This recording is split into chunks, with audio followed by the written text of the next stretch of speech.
Well, welcome back, Mechanic Falls Vineyard podcast. We are in a sermon series, life group series right now, which is joining Jesus in the restoration of all things. And like we have said every single week, all things. I mean, it's such a broad topic. It's really, we're not going to be able to do justice or due diligence on this topic. I mean, it's a lifelong journey of engaging in joining Jesus in the restoration of all things. But what we've been attempting to do is to narrow it down into a couple workable, edible portions.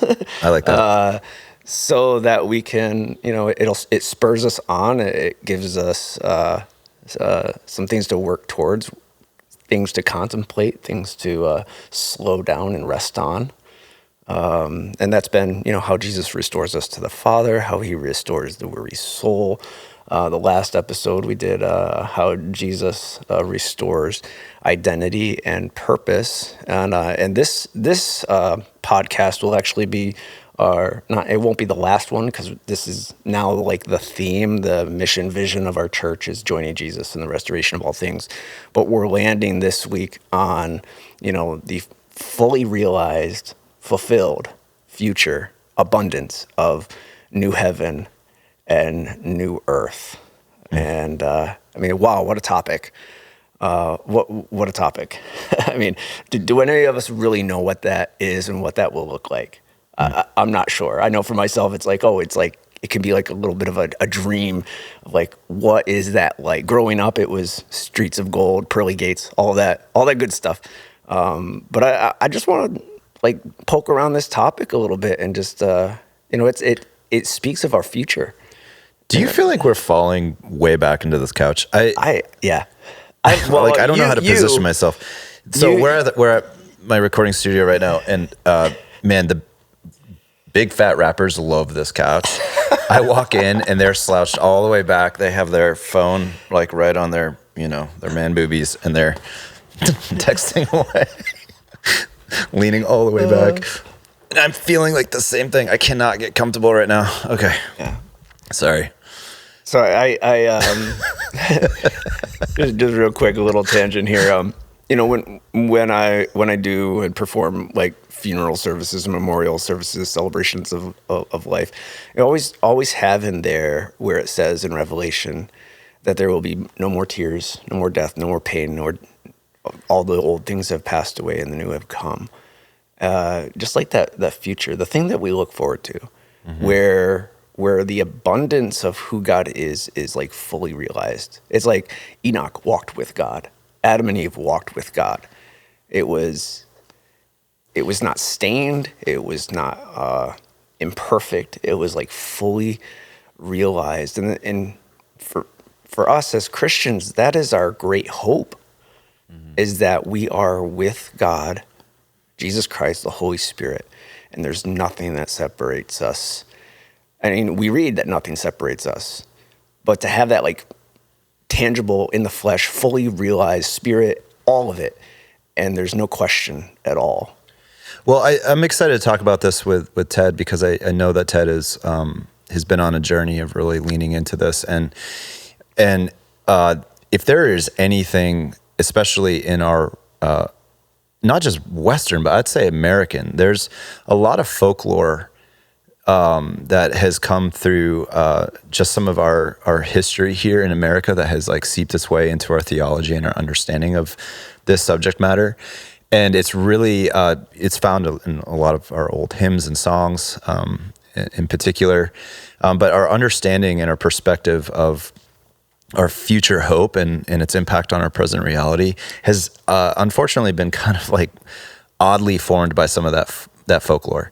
So this is one of those subject matters that when I find myself in conversations with believers, there's this blurriness. There's this understanding of a future, but what is it and how does it affect anything for today? That's one version of understanding with people. The other thing is I found that a lot of our theology has somehow leaned into like currently, and you see this especially in times of trouble. So like, this last season that we all came through, a lot of escapism kind of comes out of some of these things, and that's really just not who we're called to be. And so I think this subject matter is important, even though there's certain aspects of this that we don't know. And I think we have to like lean into that mystery. It doesn't mean that there's an absence of truth. There is a lot of truth still in the subject matter that we can know, that we can understand. And it is very important to the formational side of who we are today. And so I'm really excited to talk to Ted. I don't even know what angle you're going to come at this from, but I'm excited to have you in particular talk about this. So welcome back. Well, it's good to be here again. Brings back such good memories, like seeing your faces. Josh, many times when like we would just drop into Portland and all the best food. Oh my gosh. Such good memories about that. Yeah, Boba, Empire. We've been to a lot of good places. Yeah. Yeah. Like I think Brittany and I had like one of the probably top 10 meals, Essential Provisions. Oh yeah. So for us, spicy beef salad, we love that place. Spicy raw beef salad. We didn't get that actually. Oh really? Yeah, I don't think they had it on the menu. Oh dude, you just got to come back then. I know, I do. I love that place. I think it's great. And then of course we go to Gelato across the street and all that good stuff.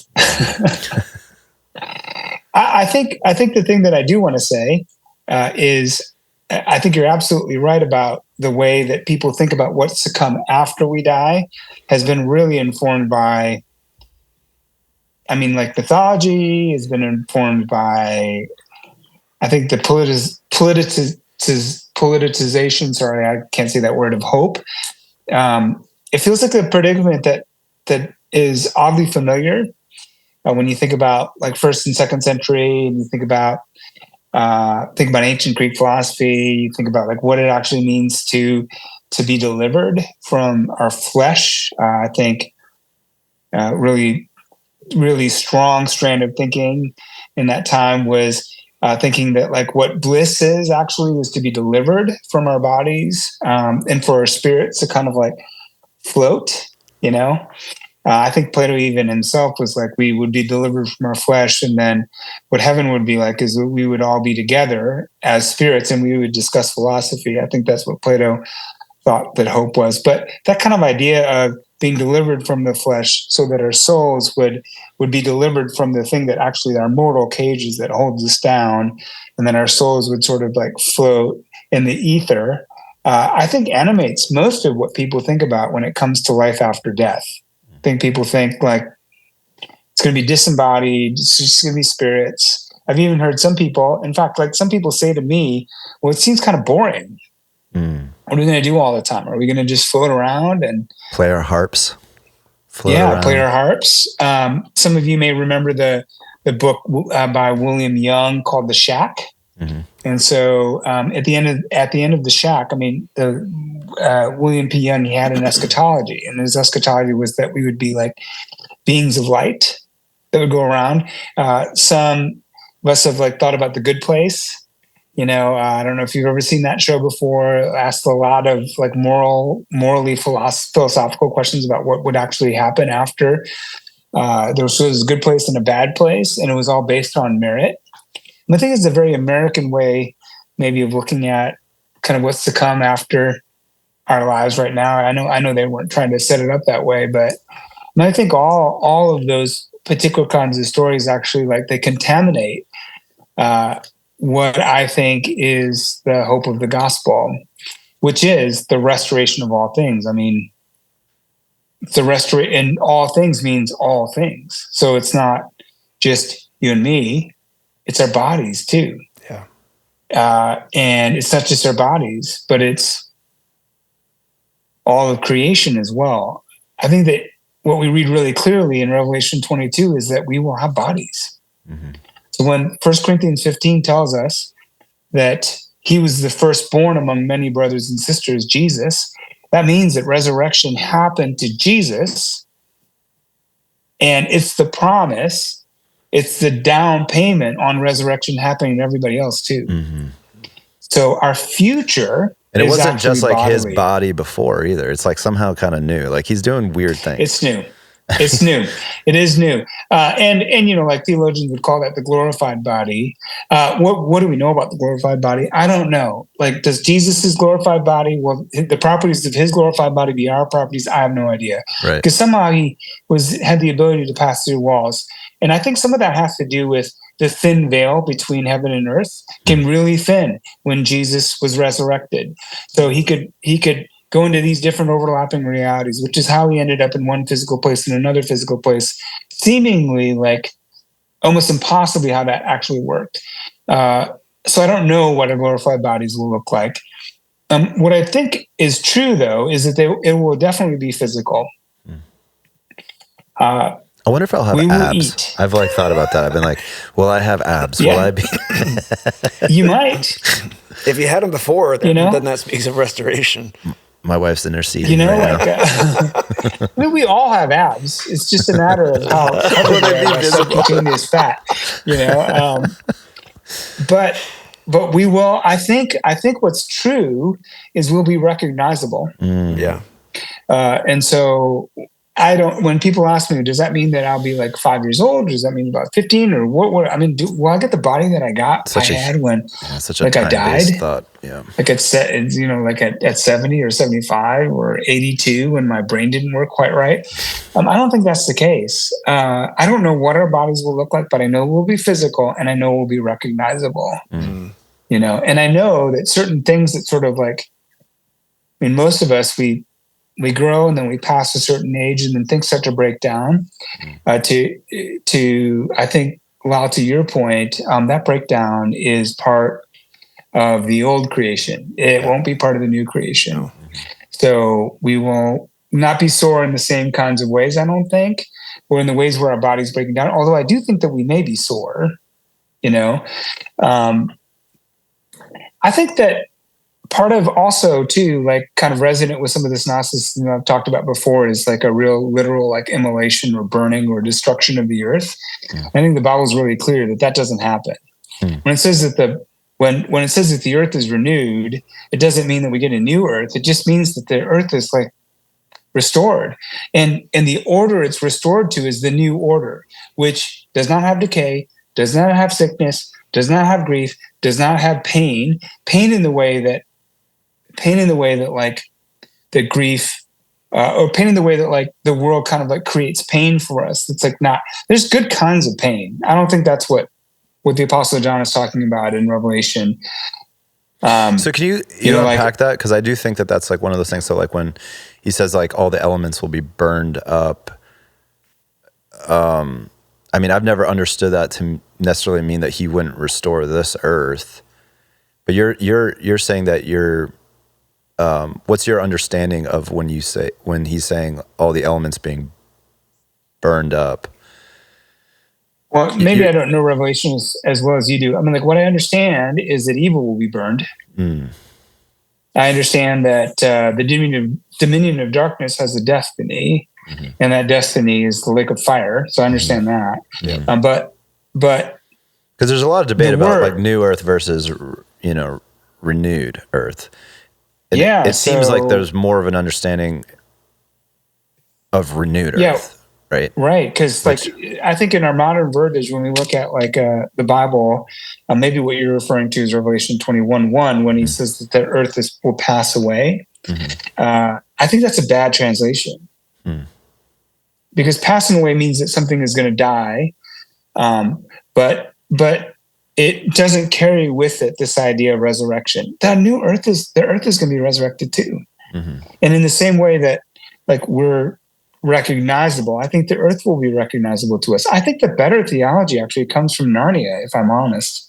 You know, like at the further up and further in, and they're like, well, why is, like our weird uncle, why is this house still here and all that, like, and the animal looks at Peter and says, why would any good thing in old Narnia not be in the new Narnia? And I actually think that's more true than than kind of some of our ideas of, well, we should just trash the earth because we're going to get a new one anyway. Right. No, I don't think that's how it works. In fact, one of the things that I've wondered about is I've wondered about like creation care, and I wonder like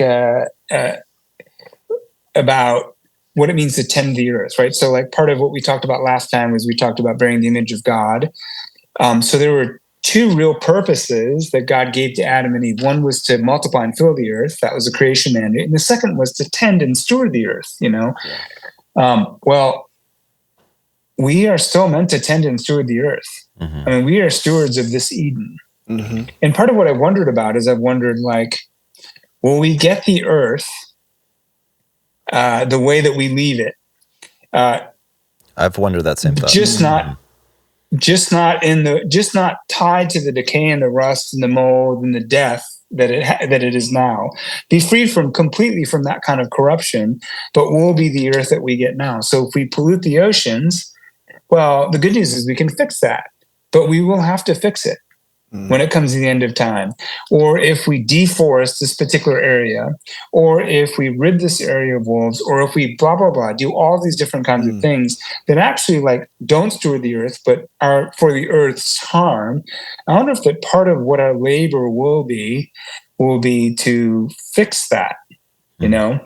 But that new earth won't be subject to the same rules of the old order in that, you know, death recurs and that enmity happens between animals and all that, you know, that'll all go away, but we'll still have work to do. And so to me, I think that this is a clear argument to me for why we need to start that restoration project right now. So part of mission for us is you got to do stuff. Because the earth that you have right now will probably be the earth that you have in the future. It's not hold off until Jesus comes and just like, you know, not do anything. Like there's stuff to do. There's stuff to be restored now. There's stuff to be restored now. And who's to say, I mean, I think Tom Wright says this really, really well. I mean, like, who's to say that all our good deeds won't actually last? Right. Who's to say that the trees we planted won't actually be there? Who's to say that the songs that we write or the sermons that we, whatever, you know, like the things that are artifacts, who's to say that those things won't last? I mean, if the animal is right at the end of Narnia, every good thing in the old Narnia is in the new Narnia, then what are the good things that we are doing right now? And could they actually have like reverberate for eternity? I mean, I fully anticipate that I will be able to like drink a beer in the new heaven and the new earth. But I'll drink that beer knowing that I won't have my like Asian problems with that beer, and also drink that beer without like the sort of thing that can happen to our drinking of beer, which is it can become a master of us, you know? And I think that all of that kind of like that goes away. I fully anticipate that we'll eat. I think this is important too, especially because like, you know, when we talk about having like our, you know, somehow there's been this misunderstanding that when we die, the goal is to get to heaven, and then we're just going to be in this, you know, eternal worship service. Which, I mean, it kind of starts to sound a little bit like hell, real quick, in not in a literal sense, but like in a figurative sense, right? Like it starts to feel like that doesn't sound fun. That doesn't sound enjoyable. And you know, so there's one side that says, well, who cares? Sermon? But, right, like an endless sermon, an endless church service, right? And it starts to feel very quickly like, I don't know if that's good. So it's really important for us to really understand what Jesus really is saying about this, and what you know has been revealed to the prophets about this in the Bible, and to really like try to get our best picture and understanding of what this restoration really is. And when you start to like all of a sudden think about this idea of how that affects us today, if I'm hearing you correctly, like, you know, if it's all going to burn, then why clean the rivers? Like why do anything? I mean, it becomes, why do any justice? Becomes pretty nihilistic really quick when you start thinking about like our vision for the earth. Why preserve things? Why even preserve beauty? Like why care about beauty? Why care about anything? You know, and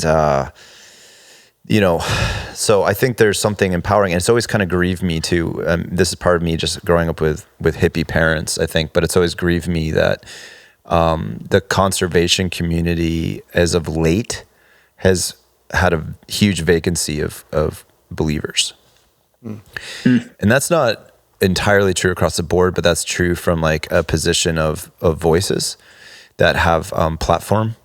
There's just not a lot of platform voices in the conservation world that are being compelled and driven by their want for conserving, preserving, and helping restore from a relationship with Christ.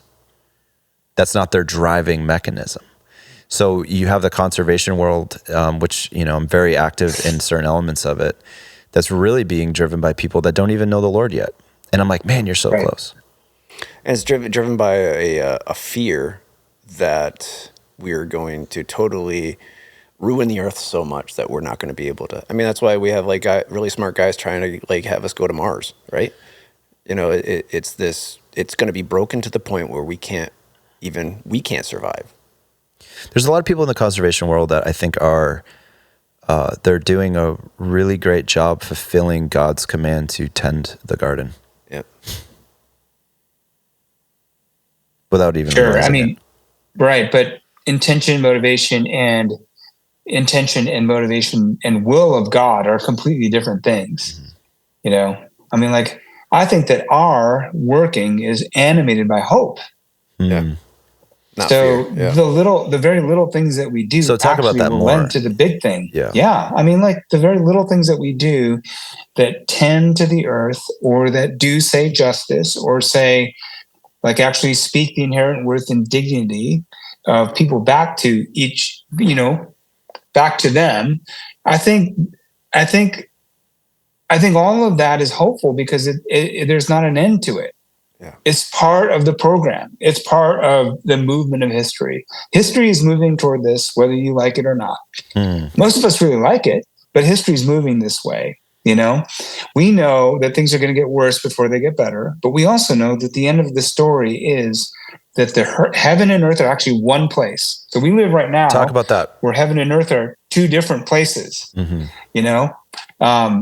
There's like, we clearly know, and this is why we talk about, like, why the Celtics talk about the thin place thing. I mean, what they're basically saying is there are some places where and Tom Wright, the way he talks about it is he talks about heaven is not up there. It is an overlapping reality on earth. Now, a lot of the Greek language is about different places. So I think the Greek language would be like, no, heaven's up there and earth is here. I think Wright understands that just to mean that they're different places, but they overlap on one another. And that overlap, where we can't access heaven, where Jesus, who is very close to us and loves us and lives inside of us, why do you think it is that most of us feel so distant from him? That's part of the function of living in a world where heaven and earth are like in different places, So to your point, Lau, when at the end, when heaven and earth are actually married, they're one thing instead of two different places. Part of the biggest sign of that is intimacy. I mean, Revelation tells us you don't even need light anymore because the glory of God actually lights up all the streets. And I don't know exactly what that means, but what I know to be true is I know to be that the place where heaven is, which is the place where God's will is always and perfectly done, all of a sudden becomes the place, all of a sudden becomes earth. And we experience pockets of that. Sometimes we experience like moments when heaven like sort of comes to earth. Like invades earth. But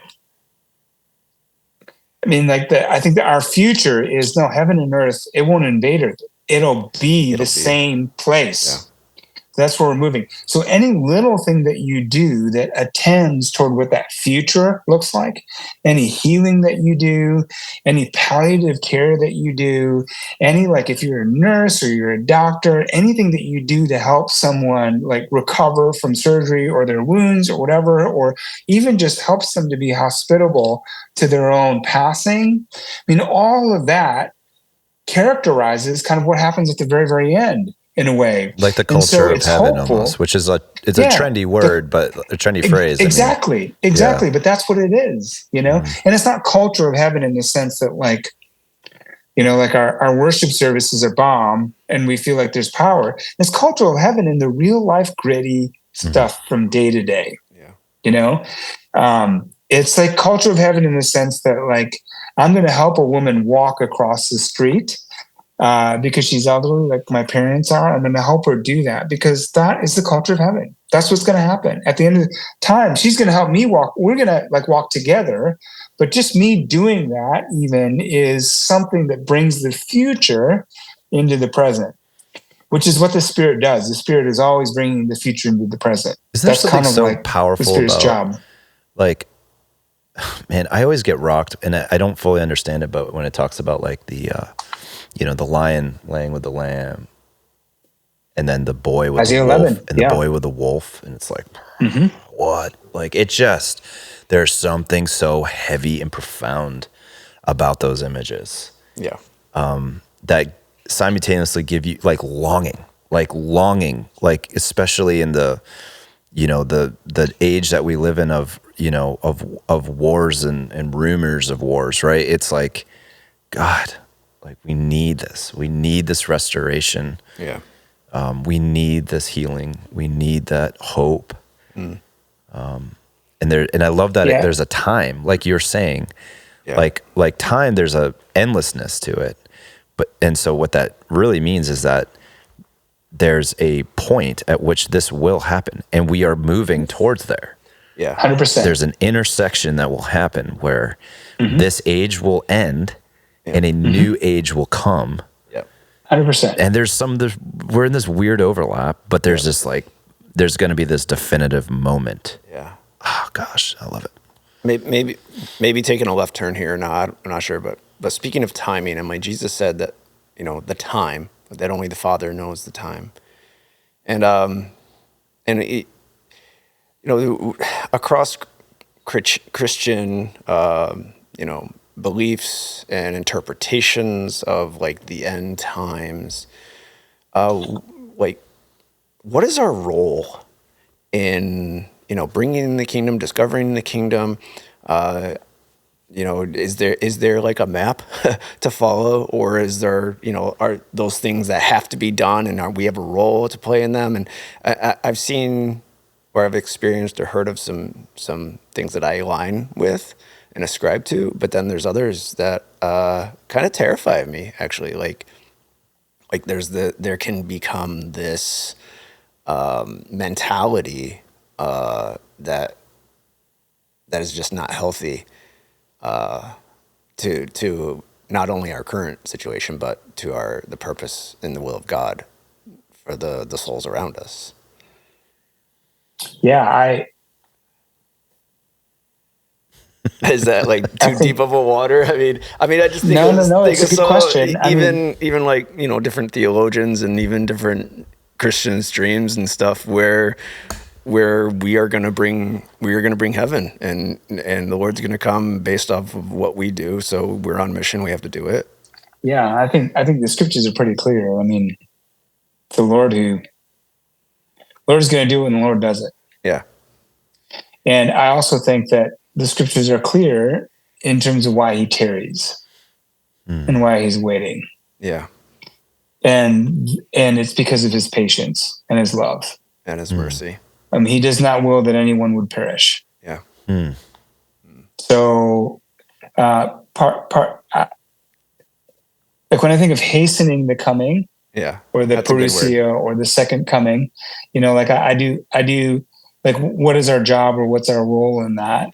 You know,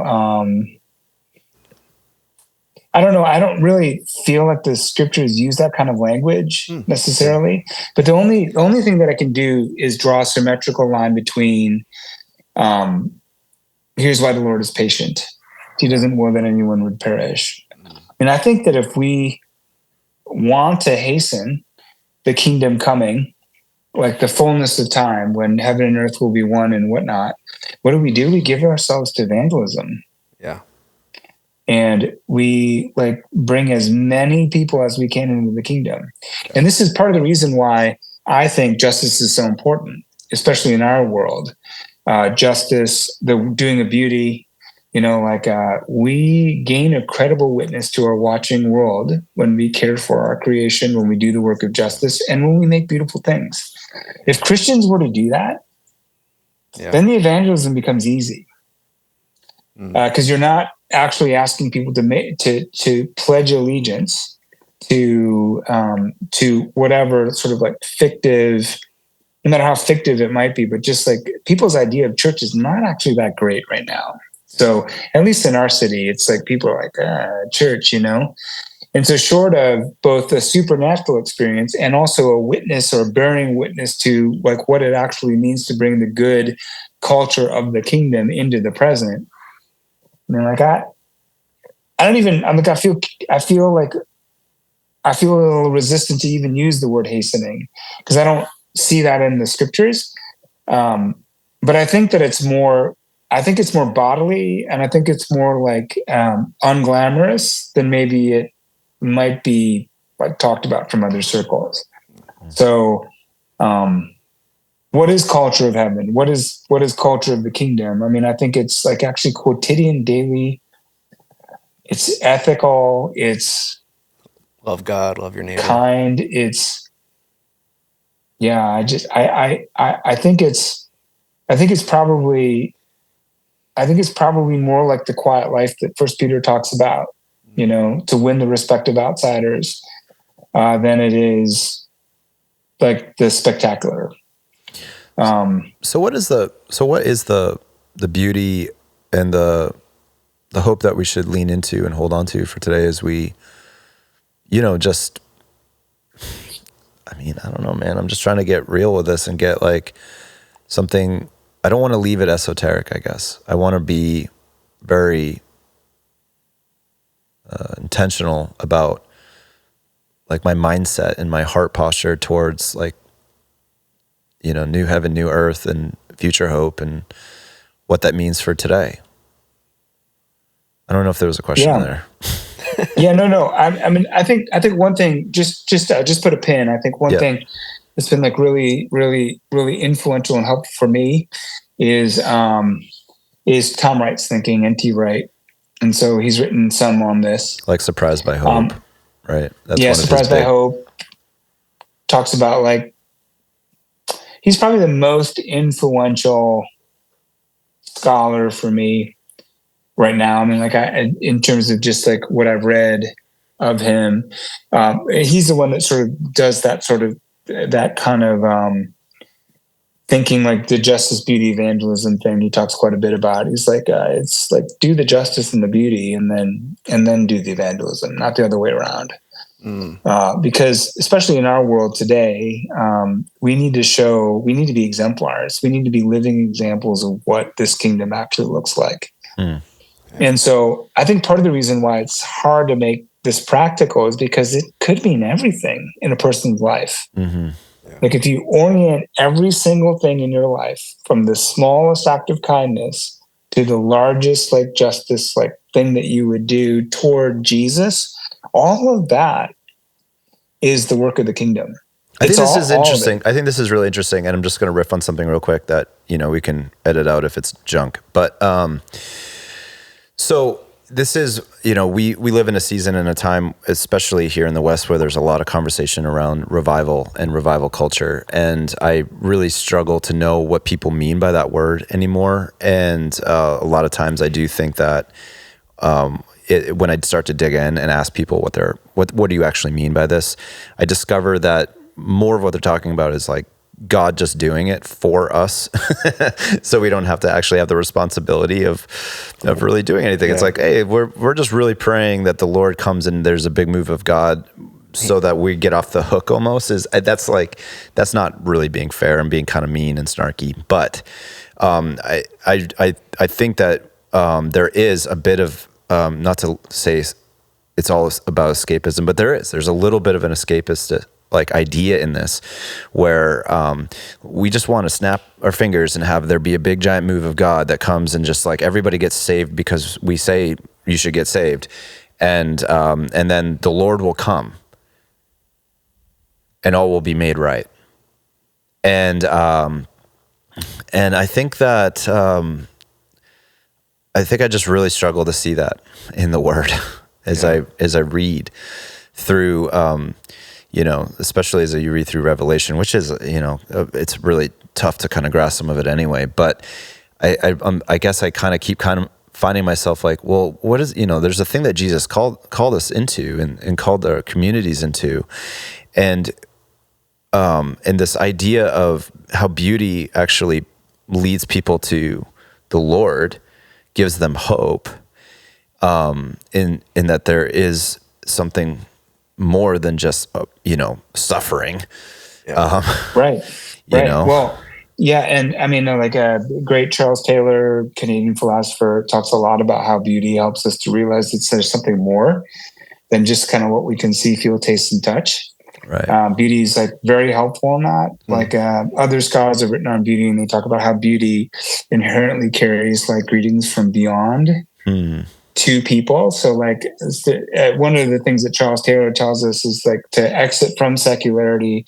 One of the things that you can do is you can just put poems in front of people and artwork in front of people. And I'm not necessarily saying that we should do that, but I do think there's something about music that feels spiritual. There's something about going to an art museum that actually feels more than just like I'm looking at paintings. Something actually happens to us. We begin to unlock our mind to the possibility that something might be out there that actually like has some beneficence and benevolence toward us, which is that's how C.S. Lewis became a Christian. I mean, he was an atheist and he ran up against these like weird little books by George MacDonald that sort of helped him to see. And they were just like, they were like these little beautiful pieces of fiction, but they helped him see something that was beyond. That famous story from Tom Wright's book and Surprised by Hope, and how they were going to like, there was a commissioning of artwork in a city, and in some of like the I don't remember if it was in the book or it was something else he wrote, but there was like they had an art commission in the middle of the inner city that was very poor and very dangerous and whatnot. And they were like, we're going to put some artwork up there, and then the city like kiboshed it because they were like, we need something else besides like just paintings. And the residents were like pleaded and begged. And they were like, if you can put something up here beautiful, it will actually give me some hope. Mm-hmm. Because when I walk out the door and I see broken down houses and I see deserted streets and I see not well-attended garbage and whatnot, that actually makes me feel despair. But when I see something beautiful, that actually gives me some hope. And so, by the way, I don't mind the revivalism stuff. I don't either. And I want to make sure that's clear. I'm all for revival, and I'm all for... I came into this whole thing through a giant move of God on the earth, and I want that for everyone. I just want our leaning and our pressing into the request for God to move, to be positioned in a way where we understand how we fit into that, what our role is, and how we go about, what is our posture? So you got to live your lives after the revival, Yeah. And it's just a weird season right now where there's just like, I think there's a lot of weird manipulation around some of that stuff that people do get saved during revival, but then it's like, well, what's the fruit of their salvation? I mean, I think that's a really important question to me,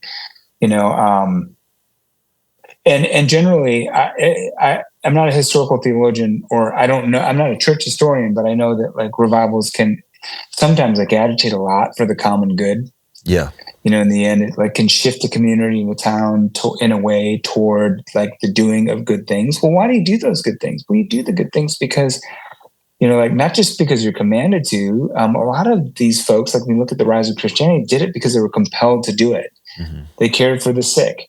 They stayed in the cities when the plague was like ravaging it. Well, why did they do it? Well, because they were compelled to do it, because somehow they knew that at the end of the time, a plague would not be the end of their story. That's right. So they're like, well, whether I die from this or not, I know that the end of my story, it's clear. I will be resurrected, and I'll walk on the streets of gold with my feet and my body. And so I think it's really important to do the quotidian, everyday things that feel like the character of heaven. Because I think that they show people that you can actually access and have the true life within the false life of this container of the world, you know? And revival is great because a lot of people get saved through revival. But then the hard work begins for us as pastors to call people to the ethic of the kingdom. So maybe it like creates a big, wide ranging entry into the kingdom, but then once we're in the kingdom, I mean, we're loyal vice regents of the king who've been given a job to do. And that job is our joy, but it's also hard. So, and I think that that's what I would want for every single person listening to this, that their ordinary daily life would all of a sudden be imbued with this sort of sense of real significance about it. Like everything that I can do from the morning to the evening actually could attend to the kingdom of God. It's not just me praying for someone, or not just me like sharing the gospel with someone, even though all of those things are like signs and part of the kingdom. It's also like when I treat my kid kindly, or when I bring this person food, all of that's kingdom too, because it bears witness to a certain kind of culture that is coming. And by the way, it's coming. It is coming. There is no shadow of a doubt it's coming. Yeah. In my mind, this is what we have to look forward to. So I love it. And I love when people are swept up into it and they don't even realize it. We have a good friend who owns a hardware store and landscape store, right? And I was in there visiting him, and had to buy some, I don't even remember, bark mulch or something. And, but I'm in there, and and he's, new in this journey, in this chapter of his walk with the Lord, he and his wife, and walk into a store, and there's like one of the loggers from our town who's like a tough man. You shake that guy's hand and it's like, feels like it's in a vice grip. This is a man who's been chucking logs his whole life, right? And so all of a sudden, this guy who's a logger, who's, going through cancer treatments, is pouring his heart out to this guy who owns his hardware store. And this is a tough man who doesn't share his feelings or his life struggles with anybody. And then from there, you have, right after that, he had another guy who's like a hardscaper who's sharing his, that he's been 2 or 3 weeks sober, and he's working on his marriage with his wife. And I go out and I'm in the yard talking to this guy, John, who owns this place. And, he just starts to cry, and he's like, man, there's just so much brokenness. And just realizing, John, you're doing the good work of Jesus by being a friend and just loving. But why are they even there? Because you own and operate a beautiful, wonderful business. Amen. 100%. You're doing a good job running a good business, and these people are walking in your door. It's like, man, that's so kingdom to me. Love it. Hey, friends, you can edit this out, but I gotta go. That's all good. That's good. I'm so sorry. No, that's don't good. worry I got about it. some folks waiting on me. That's good. Let's just wrap this up. Hey, Ted, just thank you so much for sharing on this. This is you're welcome. a really amazing, amazing kind of example of just understanding what Jesus is talking about when he talks about, see, I make all things new, and us just getting a chance to lean into beauty, lean into hope, lean into revival and evangelism in the kingdom of God, and just what a beautiful future hope we have in the Lord. And man, there's so much more for us to unpack and dig into, but this is a great primer Yes. for all of this. And so, hey, thanks, dude, so much. Blessing to you and your church and your family. And I just want to say to all those that are listening, hey, do something wonderful and beautiful this week for somebody, and just know that it's part of the healing and the restoration and the work of Jesus in this world. So Yes. That's right. all right, take care, everyone. See ya. Bye.